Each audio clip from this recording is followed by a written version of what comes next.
9:16, and we're taking you to the East Bay, where Coggeshall Farm is hosting their maple sugaring days this weekend.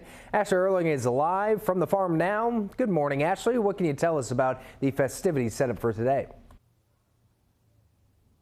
Hey, Joe, good morning. Yes, we always love being here at Coggeshall Farm. They have so many amazing programs that teach us about what happens right here in our area and what has happened over the decades in New England. And today and this weekend, it is maple sugaring days, and Shelly's going to tell us all about it. But first, Shelly, for those of our viewers who maybe are not familiar with Coggeshall, tell us what Coggeshall is, because it's a very, very cool spot here.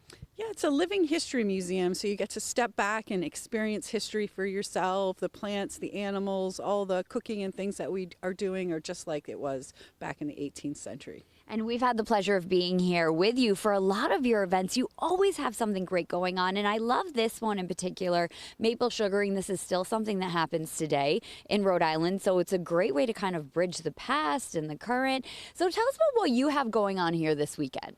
Yeah, this is one of the fan favorites. Everybody loves coming out for maple sugaring. You can come to the farm, tap a tree, learn about carving the spiles that you put into the tree, and then actually see some sap boiling. And we have some syrup that's been made here right here on the farm. It's so exciting and cool to see. We have some sap right behind us, which you did educate me on, which I was like, does that just look pretty, or is that doing something? You're like, it's sap, actually. That's why we're here.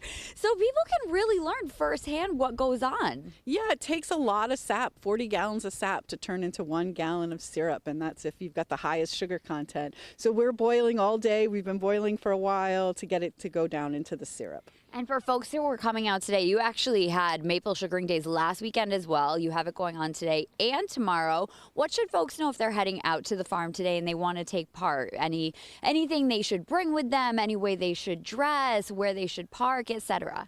Yeah, so it is, the end of winter, we're hoping, and so it is a little bit muddy at the farm as we're thawing out, so definitely wear the correct shoes to be outside in a big, farm atmosphere.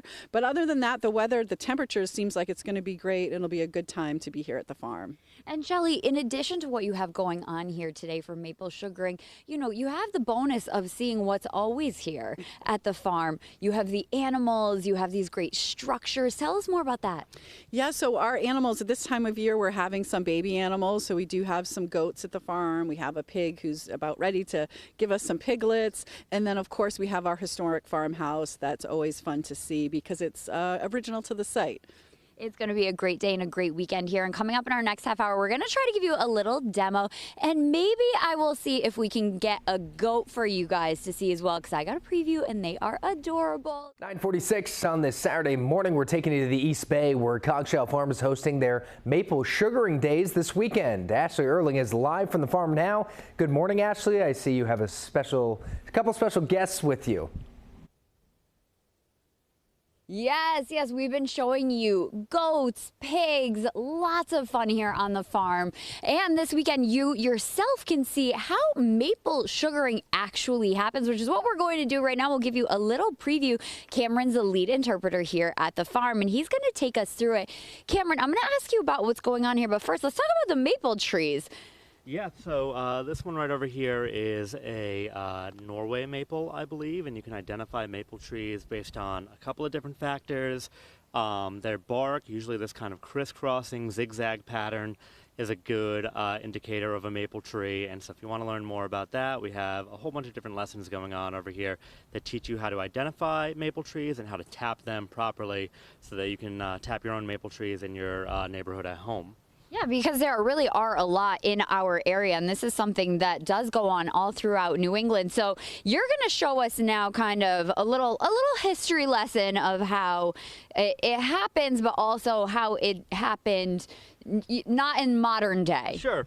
So tapping maple trees was something that would happen a lot the farther inland you went, the less access you had to water and the ocean and sugar that was coming in from the Caribbean, the more you would be tapping your maple trees. So in places like Vermont and Maine and New Hampshire and Western Mass and some of the more inland parts of Rhode Island, you'd be seeing a lot of this happening, especially during the 18th century here in New England. So tell us more about what we're seeing here and what this is and how this would work and how you would do it. Yeah, so over here we have, this is called a spile. We make our own over here on the farm by hollowing out pieces of sumac branches. And what we do is we use one of these tools that we have over here. In lieu of any power tools that we might have had, we're using these hand augers to drill a hole going right into what's called the cambium layer on the tree. That's just about 1 to 2 inches deep in there. And then we'll go through, we'll tap our spile in there, and on days like today where you're getting freezing cold temperatures at night and warm temperatures during the day, it allows sap to flow pretty evenly throughout the tree, and the tree acts like a pump. It'll pump its own sap up and out through the exit that we've made for it, which is what you're seeing actually going on right now. And we're just collecting our sap in these homemade troughs that we made by hollowing out logs that we have over here on the farm by burning a hole right through them.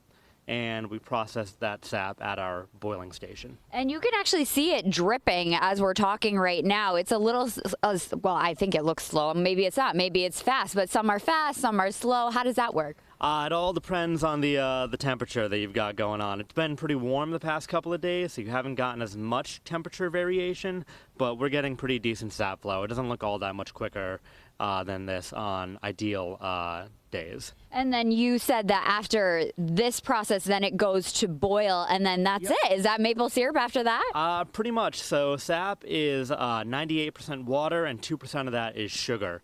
If you boil it down to a more even ratio, where half of that is sugar, half of that is water, that's more of what the syrup is like that we have nowadays.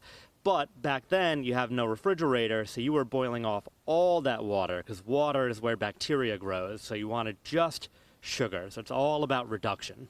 It's so cool to learn and to see in person, and this is something that you can do for yourself today. There are several throughout the property. You can learn to do it. You can see the animals and, of course, the history of all of it. So a great thing to do today while it is still pretty mild out, Stephen, I have to say, but I've heard you say all morning long that changes are on the way for the weather.